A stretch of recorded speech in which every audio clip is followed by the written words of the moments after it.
مان جیتیں گے یا اوس اور خزرج جیتیں گے یا یہود نے جیتنا ہے یا مکے والوں نے، کسی کو کوئی نہیں پتا کون اوپر آئے گا. تو ان کی کوشش یہ تھی کہ ہر ایک کے ساتھ تھوڑے بہت تعلقات ہو جائیں، تو جو بھی اوپر آئے تو اس سے جا کے کہہ سکیں دیکھیں ہماری تو پہلے بات ہو چکی تھی نا، ہم آپ کے ساتھ ہی تھے. یہ اصل میں نفاق تھا ان کا. اور اس نفاق کی وجہ سے وہ ہر ایک سے صلح کی تجویز دیتے تھے، کہتے تھے چلو سب سے اچھی بات رکھا کرو، اچھے تعلقات رکھا کرو سب سے. اسلام بھی کہتا ہے اچھے تعلقات رکھو، لیکن جب مکے والوں نے مسلمانوں کو بغیر کسی الزام کے، بغیر کسی جرم کے قتل کیا ہے، ان کو اپنے گھروں سے نکالا ہے، عورتوں کو ٹارچر کیا ہے، بچوں کو ٹارچر کیا ہے، لوگوں کو اپنے اتنی بڑی تعداد کو قتل ہونے سے بچنے کے لیے مدینے وہ جا کے پہنچے. اب تو صلح کی بات تو نہیں رہی.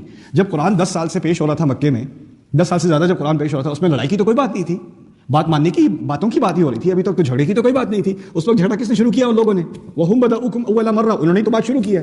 اب تم کہتے ہو کہ جا کے ان سے صلح کرو، تمہیں نہیں پتا ان لوگوں نے کیا کیا تھا پہلے. وہ صلح والے نہیں ہیں، وہ خون کے پیاسے ہیں وہ لوگ.